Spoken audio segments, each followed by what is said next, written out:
So what's up? Magandang umaga sa inyong lahat mga kamanok. Once again, this is Linyada ng Mamay and nandito ulit tayo upang sumagot sa napakarami yung mga katanungan na inilalagay dito sa comment section. Nakakatuwang isipin kasi ang dami pa rin na nagtitiwala, nagtatanong, humihingi ng recommendations sa atin. So hopefully makatulong po yung ating mga sasagutin na katanungan sa ating mga subscribers na nanonood. Alam ko yung iba, sa pagkakataong ito, hindi pa nangangailangan ng ganitong klase ng solusyon, pero ginagawa ko tong video na to para sa future ng bawat isa. Halimbawa, sa isang linggo magkaroon ng sipon yung manok ni Pedro. May babalikin siyang ganitong video. Halimbawa naman, ngayon, merong nagtanong sa atin na yung manok niya nagluluha. Okay?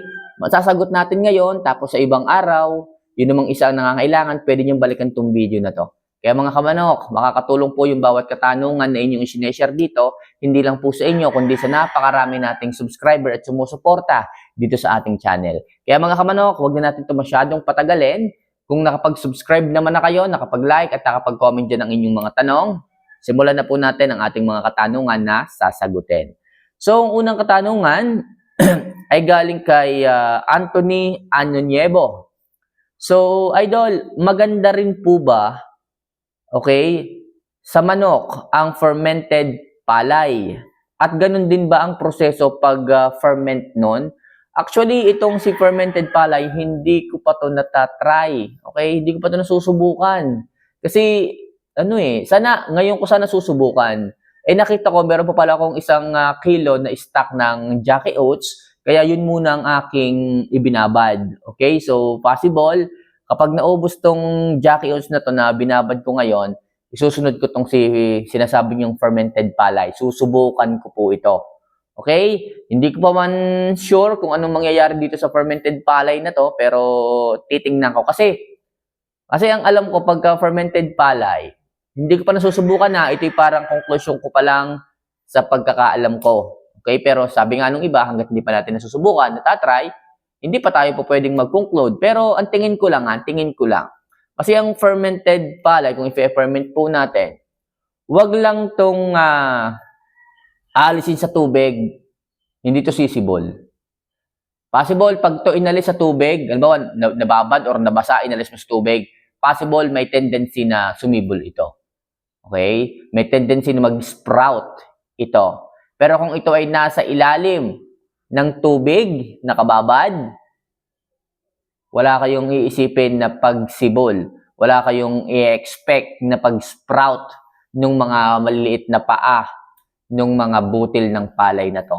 Yun ang nakikita ko dito. Basta nakalubog siya sa tubig, huwag nyo lang siyang hahanguin at matutuyo kasi once na mabasa yan, sisibol talaga yan.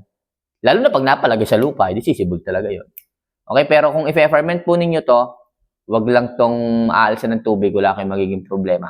O kaya naman, kung halimbawa maigahan ng tubig, haluin nyo lang, wala kayong magiging problema dito. Pero soon, mga kamamay, as your request, kasi ang dami nagre-request itong fermented palay. Saan nyo ba nakukuhang bakit palay? Ba't palay ang ating ferment? Bakit hindi grains? Bakit hindi oat growth? Bakit hindi millet pellets? Bakit palay? So, sige, subukan natin. Pero dito, may nagtatanim dito ng palay. Yun ang nakikita ko Binababad muna nila sa tubig ng ilang araw, tapos hahanguin, tapos ikakalat, tapos pag naikalat nila, nakikita ko sumisibol. Yun ang pinagbasehan ko kung anong mangyayari sa kanya once na i-ferment natin, tapos naigahan or naalis sa tubig. Anyway, so lahat malalaman natin yan pagka nasimulan ko po ito. So far, siguro mga 1 kilo lang muna.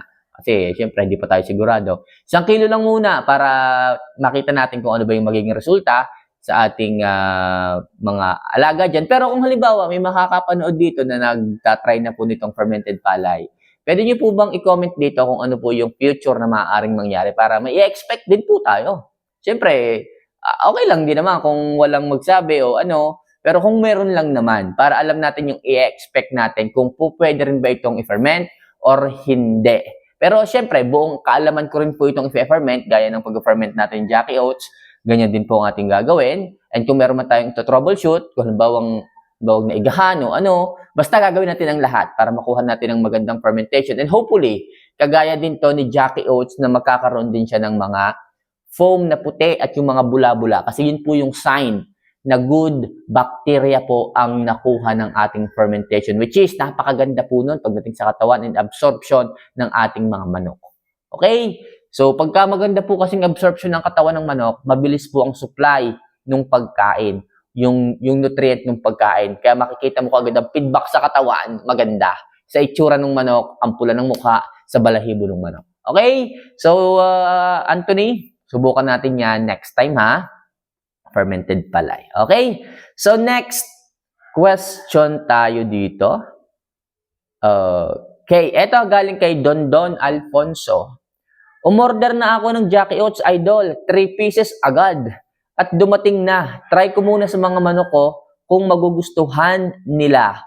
Order ulit ako. By the way, Idol, ano ang magandang gamot sa medyo sinisipo na at parang malamya ang manok? Sana masagot. God bless, Idol. More video po. Lagi akong nanonood. Okay. So, kapag ka ganitong medyo sinisipon at malamya na, actually, ganoon naman talaga. Tumatamlay yung manok kapag ka hindi maganda yung pakiramdam, hindi maganda yung nararamdaman, medyo parang tao din. 'Di ba? Kung yung tao malikot o yung bata malikot, pag nagkaroon ng sinat, ng lagnat, ng sipon, 'di ba? Tumatamlay bigla at malalaman mo. O bakit itong bata na to hindi na lumilikot? May nararamdaman siguro to. O itong bata na to, ba't ang agang matulog? Dati naman alas 12 ng tanghali o gabi natutulog pero ngayon alas 6 pa lang nakahiga na tulog na may nararamdaman siguro to. Ganon din po sa manok.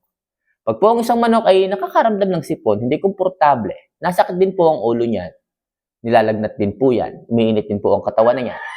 Okay? So, minsan nga, nakakatrangkaso pa yan. Kapag ka ganun mga kamamay, kailangan mabigyan agad natin siya ng antibiotic. Pero bago po natin bigyan ng antibiotic, check muna natin kung ano ba talaga yung lagay ng manok. Baka mamaya, wala palang sipon. Hindi lang natunawan.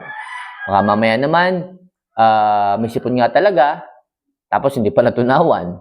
May pangyayaring ganon. So kapag ka ganon, deklag muna natin ang ilong para sa ganon madali po ang gamutan. Kasi pag hindi pa natin diniklag, bawa matagal na yung sipon, hindi natin dinidiklag, bago pa matunaw nung antibiotic yung sipon, ubos na yung antibiotic, hindi pa nauubos yung sipon. So kung madidiklag natin yon, okay, kabawasan na po yun sa tutunawin ng tabletas.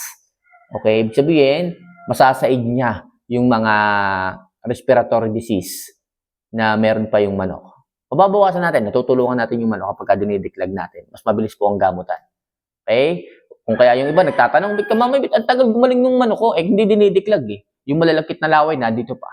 Sa halip na ibig sabihin, sa halip na hindi na yung tutunawin ng antibiotic, tutunawin pa yun hanggang sa maubos yung antibiotic bago pa masaid. Tapos pag hindi na said, lilibanan ninyo ng pagbibigay ng antibiotic, hindi kakalat ulit yung yung mikrobyo, yung bakterya, yung virus sa loob. Lalala na naman yung sipon. May hirapan na naman kayong paggamutin. Kaya makikita nyo, hindi gumagaling. Kaya lagi ko sabi sa inyo, 3 days straight, o 5 days straight, or 7 days straight ang antibiotic. Para sa ganon, yung mga natitirang konting mga bakterya dyan, hindi na mag-spread out uli. Okay? Talagang as in zero bakterya yung naroon sa loob. At pagkakakunti na kaya na po yung alam niyo, kaya na po yung labanan ng good bacteria sa loob ng katawan ng isang manok. Okay? Kaya maaari kong i-recommend sa inyo 3 days, 5 days, or 7 days ang gamutan pagdating sa ganyang klase ng mga sipon. Okay? So, anong dapat gamitin nating antibiotic? Pwede po. Marami po diyang available. So, kung saan po kayo hiyang, paano ka mamay kung wala pa akong alam na antibiotic, ano mo po pwede? Doon kayo muna magsimula, kung low budget, magsimula muna kayo sa Doxilac. Low budget, parang 7 lang to or 10. Doxilac, bilagad kayo isang banig 10. Okay, so walang kain muna sa umaga. Subuan nyo walang kain sa umaga. Deklag nyo muna yung ilong para maluwag ang hinga. Subuan nyo. Kagaya ko dito, 1 day, 1 eat. Mas makakatulong sa 1 day, 1 eat kasi mahaba yung fasting time. Ako, pagkagising ko sa umaga, subo agad. Halimbawa, nagpakain ako sa hapon, ay mayroong hindi matamlay. Konti lang ang kain ito. Para maaga pa lang empty na, masusubuan ko ng gamot. Okay, yung mga may sakit na ganyan, huwag niyong i-full feeding. Kasi pag i-full feeding niyo po yung mga may sakit na ganyan, possible, may stress yung manok, hindi magtunaw. Pag hindi nagtunaw, panibagong problema, panibagong sakit sa ulo. Kaya kung nakikita niyo hindi magandang kumain or matamlay, kalahati lang. Then kinabukasan, subo agad ng antibiotic. Okay, ganun po ulit. Sa hapon, bigay ng pagkain, kinabukasan, subo ulit ng antibiotic. Mas mabilis pong gumaling. Mas mabilis pong bumalik yung sigla. Ako dito nakita kahapon, meron ako kahapon diyang meron isang sakit. Binigyan ko kaagad. Kinabukasan, wala na eh. Pero binigyan ko po ulit. Okay, kinabukasan, wala na, binigyan ko po ulit. So, ganun po mga kamamay, sinasabi ko sa inyo. Pag kayo magbibigay ng antibiotic, ilang araw. Okay? So, yun lang mga kamamay, sana kahit paano makatulong yung simpleng mga advice na to. At sa mga gusto pa rin magtanong dyan, pang hinihintay nyo, feel free na mag-comment sa baba. So, see you for our next vlog. Mahal ko po kayo. Bye.